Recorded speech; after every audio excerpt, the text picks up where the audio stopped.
أتى أمر الله فلا تستعجلوه سبحانه وتعالى عما يشركون ينزل الملائكة بالروح من أمره على من يشاء من عباده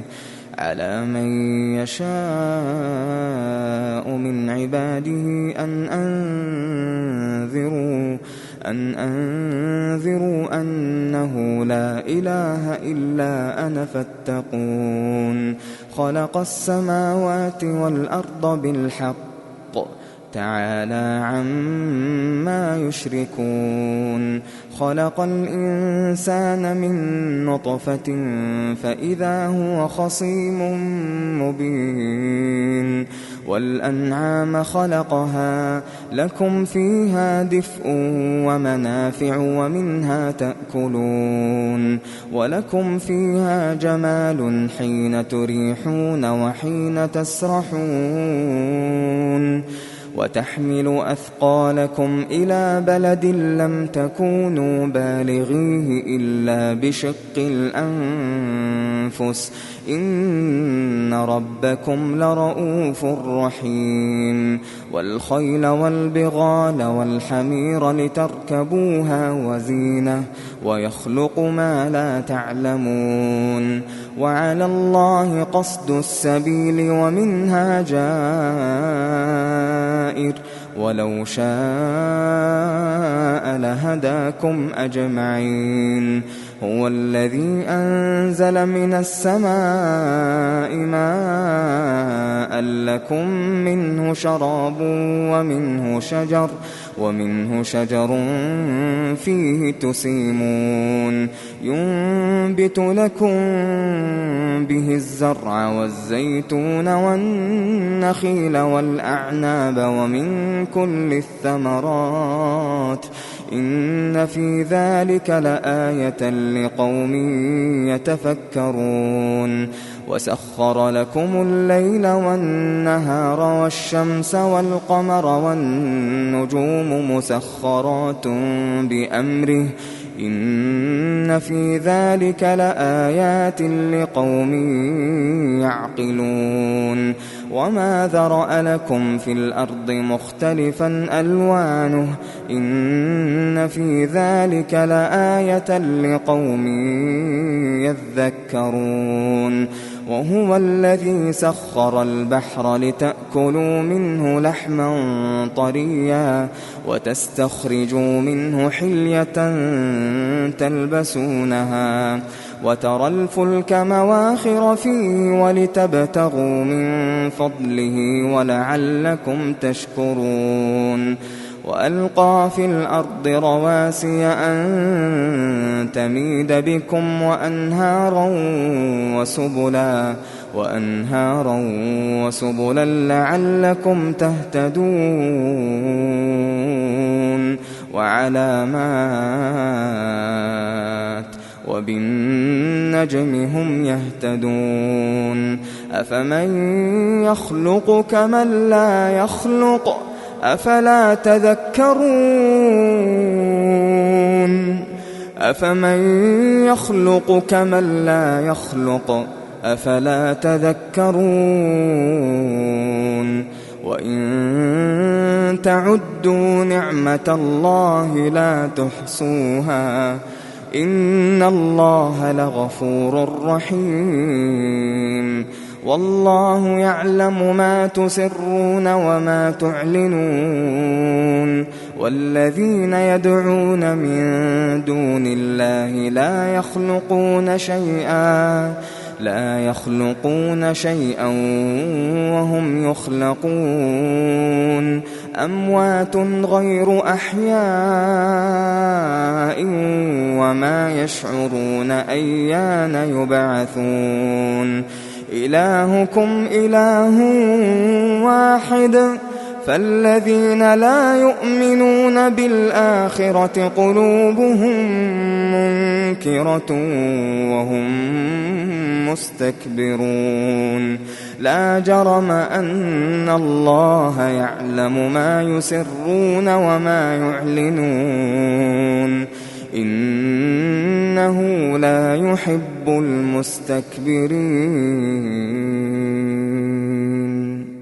وإذا قيل لهم ماذا أنزل ربكم قالوا أساطير الأولين ليحملوا أوزارهم كاملة يوم القيامة ومن أوزار الذين يضلونهم بغير علم ألا ساء ما يزرون. قد مكر الذين من قبلهم فأتى الله بنيانهم من القواعد فخر عليهم السقف من فوقهم وأتاهم العذاب من حيث لا يشعرون. ثم يوم القيامة يخزيهم ويقول أين شركائي الذين كنتم تشاقون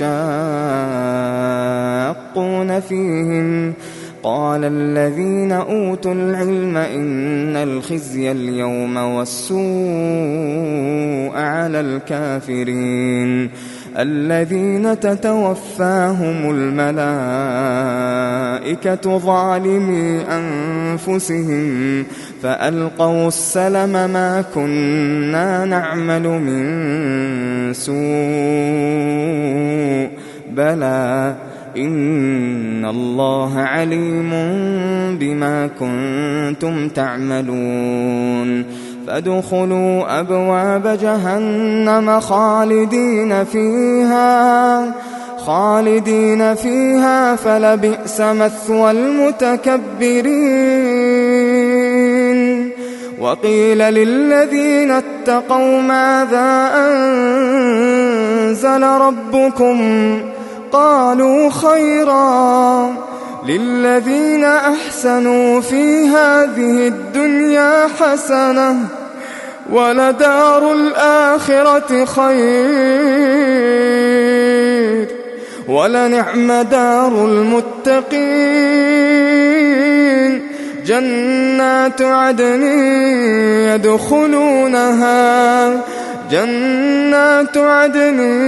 يدخلونها تجري من تحتها الأنهار لهم فيها ما يشاءون كذلك يجزي الله المتقين الذين تتوفاهم الملائكة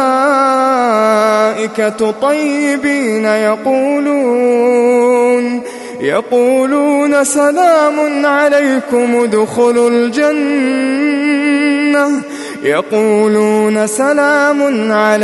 ادخلوا الجنة بما كنتم تعملون. هل ينظرون إلا أن تأتيهم الملائكة أو يأتي أمر ربك كذلك فعل الذين من قبلهم وما ظلمهم الله ولكن كانوا أنفسهم يظلمون. فأصابهم سيئات ما عملوا وحاق بهم ما كانوا به يستهزئون. وقال الذين أشركوا لو شاء الله ما عبدنا من دونه من شيء نحن ولا آباؤنا ولا حرمنا من دونه من شيء كذلك فعل الذين من قبلهم فهل على الرسل إلا البلاغ المبين. ولقد بعثنا في كل أمة رسولا أن اعبدوا الله واجتنبوا الطاغوت فمنهم من هدى الله ومنهم من حقت عليه الضلالة فسيروا في الأرض فانظروا كيف كان عاقبة المكذبين إن تحرص على هداهم فإن الله لا يهدي من يضل وما لهم من ناصرين وأقسموا بالله جهد أيمانهم لا يبعث الله من يموت بلى وعدا عليه حقا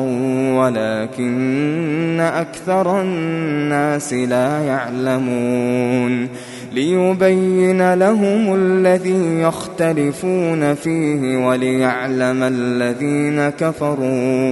وليعلم الذين كفروا أنهم كانوا كاذبين إنما قولنا لشيء إذا أردناه أن نقول له كن فيكون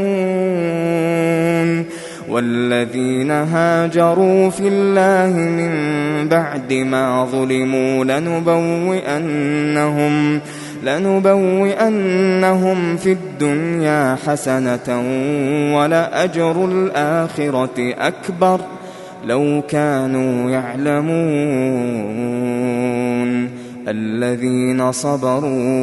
الذين صبروا وعلى ربهم يتوكلون وما أرسلنا من قبلك إلا رجالا نوحي إليهم فاسألوا أهل الذكر إن كنتم لا تعلمون بالبينات والزبر وأنزلنا إليك الذكر لتبين للناس ما نزل إليهم ولعلهم يتفكرون أفأمن الذين مكروا السيئات أن يخسف الله بهم الأرض أو يأتيهم العذاب من حيث لا يشعرون أو يأخذهم في تقلبهم فما هم بمعجزين أو يأخذهم على تخوف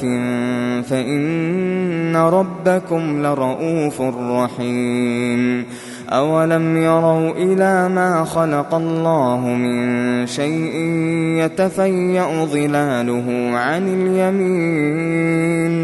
يتفيأ ظلاله عن اليمين والشمائل سجدا لله وهم داخرون ولله يسجد ما في السماوات وما في الأرض من دابة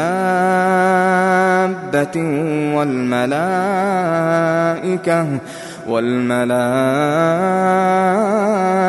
وهم لا يستكبرون يخافون ربهم من فوقهم ويفعلون ما يؤمرون وقال الله لا تتخذوا إلهين اثنين إنما هو إله واحد فإياي فارهبون وله ما في السماوات والأرض وله الدين واصبا أفغير الله تتقون وما بكم من نعمة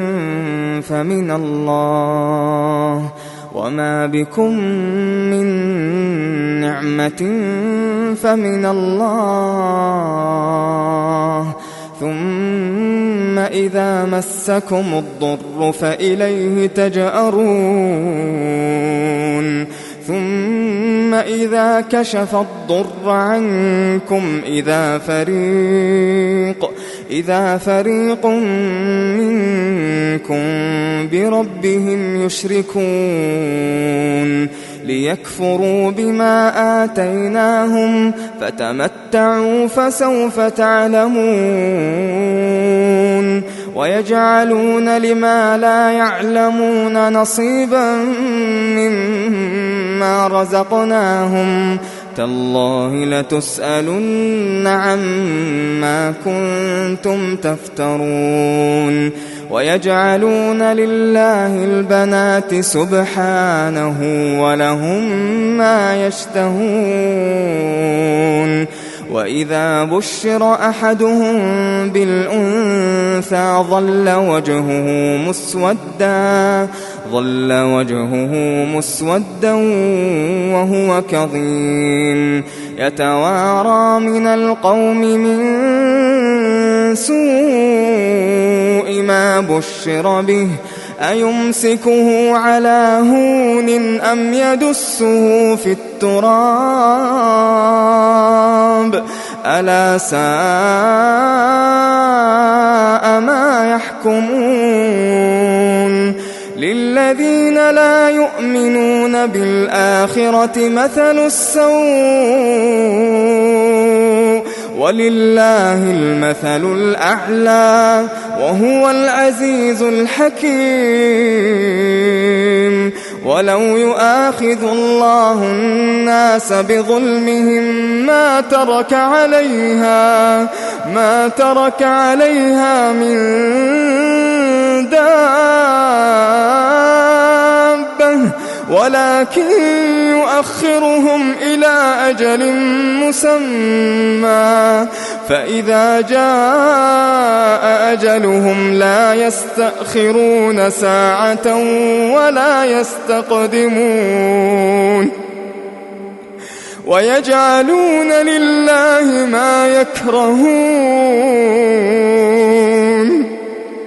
وتصف ألسنتهم الكذب أن لهم الحسنى لا جرم أن لهم النار وأنهم مفرطون تالله لقد أرسلنا إلى أمم من قبلك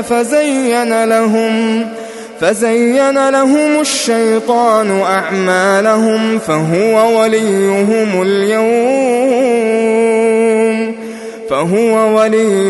اليوم ولهم عذاب أليم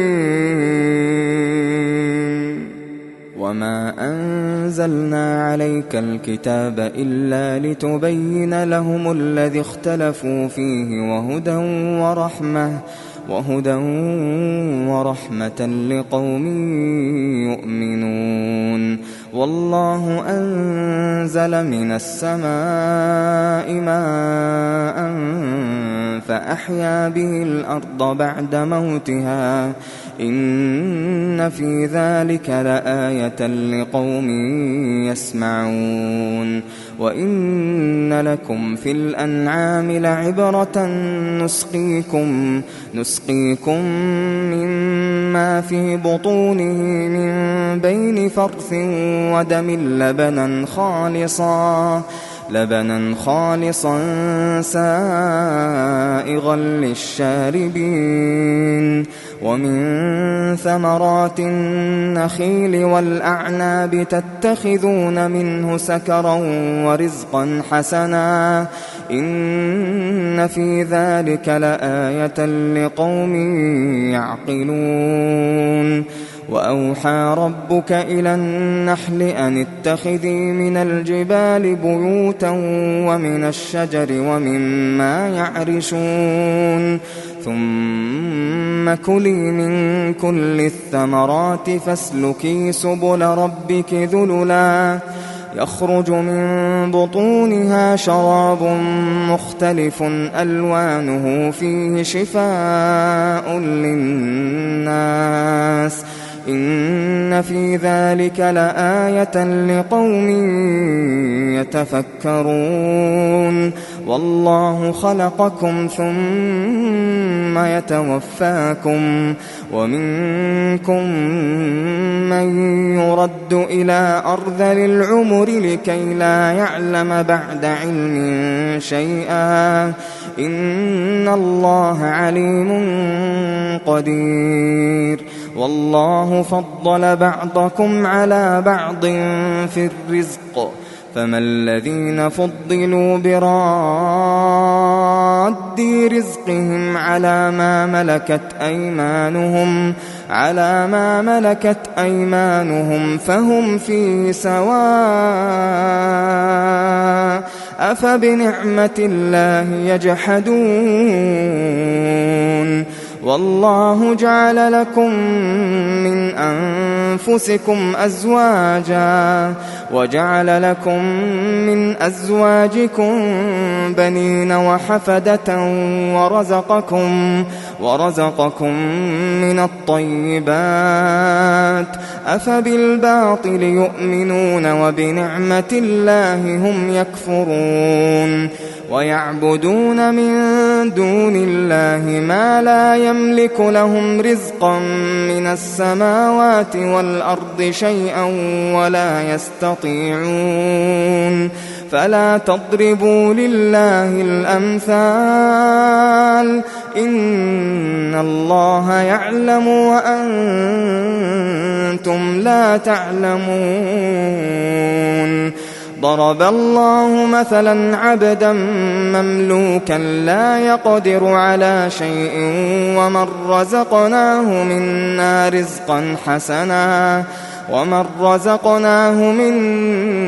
رزقا حسنا فهو ينفق منه سرا وجهرا هل يستوون الحمد لله بل أكثرهم لا يعلمون وضرب الله مثلا الرجلين أحدهما أبكم لا يقدر على شيء وهو كل على مولاه أينما يوجهه لا يأت بخير هل يستوي هو ومن يأمر بالعدل وهو على صراط مستقيم ولله غيب السماوات والأرض وما أمر الساعة إلا كلمح البصر أو هو أقرب إن الله على كل شيء قدير والله أخرجكم من بطون أمهاتكم لا تعلمون شيئا وجعل لكم السمع والأبصار والله أخرجكم من بطون أمهاتكم لا تعلمون شيئا وجعل لكم السمع والأبصار والأفئدة لعلكم تشكرون ألم يروا إلى الطير مسخرات في جو السماء ما يمسكهن إلا الله إن في ذلك لآيات لقوم يؤمنون والله جعل لكم من بيوتكم سكنا وجعل لكم من جلود الأنعام بيوتا تستخفونها يوم ظعنكم ويوم إقامتكم ومن أصوافها وأوبارها وأشعارها أثاثا ومتاعا إلى حين والله جعل لكم مما خلق ظلالا وجعل لكم من الجبال أكنانا وجعل لكم من الجبال أكنانا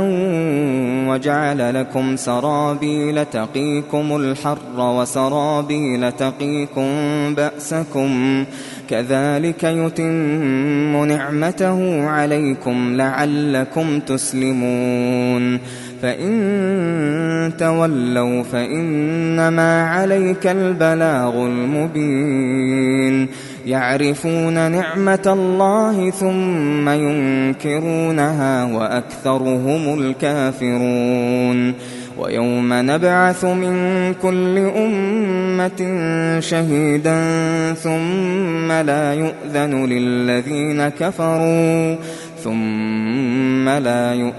للذين كفروا ولا هم يستعتبون وإذا رأى الذين ظلموا العذاب فلا يخفف عنهم ولا هم ينظرون وإذا رأى الذين أشركوا شركاءهم قالوا ربنا هؤلاء شركاؤنا الذين كنا ندعو من دونك فألقوا إليهم القول إنكم لكاذبون وألقوا إلى الله يومئذ السلم وضل عنهم ما كانوا يفترون الذين كفروا وصدوا عن سبيل الله زدناهم عذابا فوق العذاب بما كانوا يفسدون ويوم نبعث في كل أمة شهيدا عليهم من أنفسهم وجئنا بك شهيدا على هؤلاء ونزلنا عليك الكتاب تبيانا لكل شيء وهدى ورحمة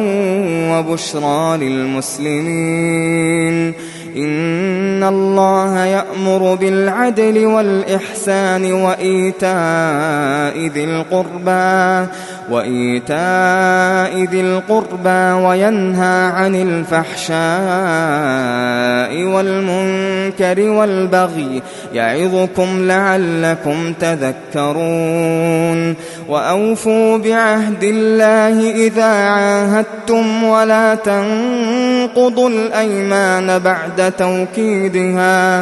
ولا تنقضوا الأيمان بعد توكيدها وقد جعلتم الله عليكم كفيلا إن الله يعلم ما تفعلون ولا تكونوا كالتي نقضت غزلها من بعد قوة أنكاثا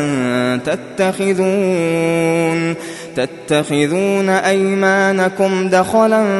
بينكم أن تكون أمة هي أربى من أمة إنما يبلوكم الله به وليبينن لكم يوم القيامة ما كنتم فيه تختلفون ولو شاء الله لجعلكم أمة واحدة ولكن يضل من يشاء ويهدي من يشاء ولتسألن عما كنتم تعملون ولا تتخذوا أيمانكم دخلا بينكم فتزل قدم بعد ثبوتها وتذوقوا السوء بما صددتم عن سبيل الله ولكم عذاب عظيم ولا تشتروا بعهد الله ثمنا قليلا إنما عند الله هو خير لكم إن كنتم تعلمون ما عندكم ينفد وما عند الله باق ما عندكم ينفد وما عند الله باق ولنجزين الذين صبروا أجرهم بأحسن ما كانوا يعملون من عمل صالحا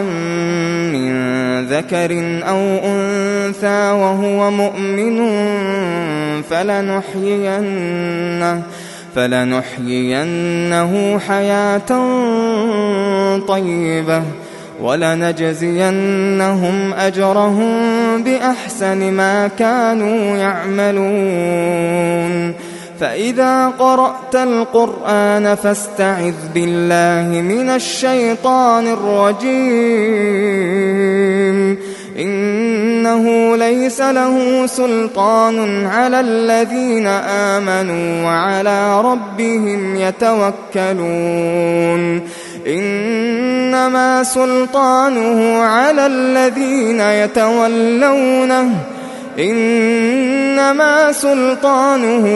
الذين يتولونه والذين هم به مشركون وإذا بدلنا آية مكان آية والله أعلم بما ينزل قالوا إنما أنت مفتر بل أكثرهم لا يعلمون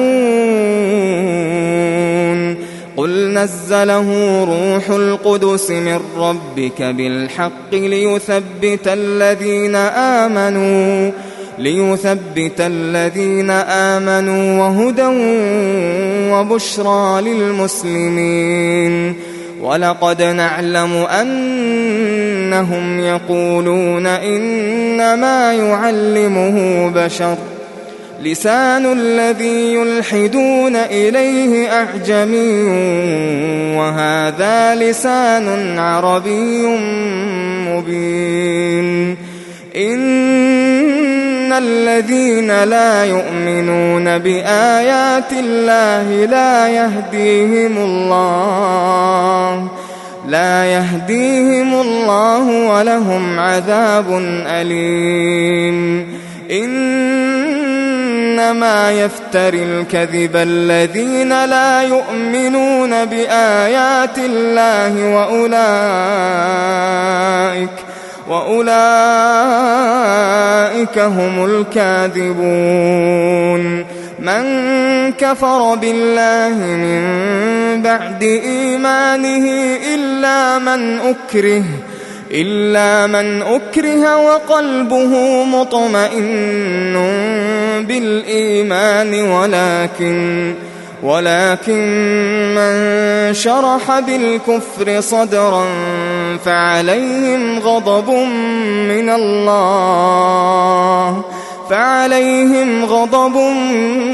من الله ولهم عذاب عظيم ذلك بأنه مستحب الحياة الدنيا على الآخرة وأن الله لا يهدي القوم الكافرين أولئك الذين طبع الله على قلوبهم وسمعهم وأبصارهم وأولئك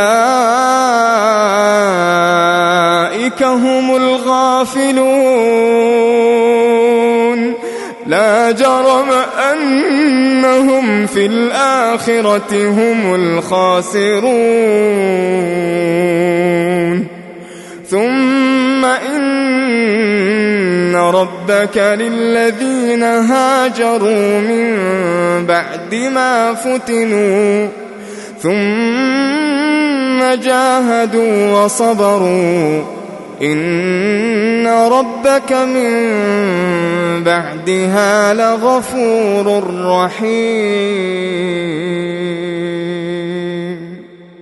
يوم تأتي كل نفس تجادل عن نفسها وتوفى كل نفس ما عملت وهم لا يظلمون. وضرب الله مثلا قرية كانت آمنة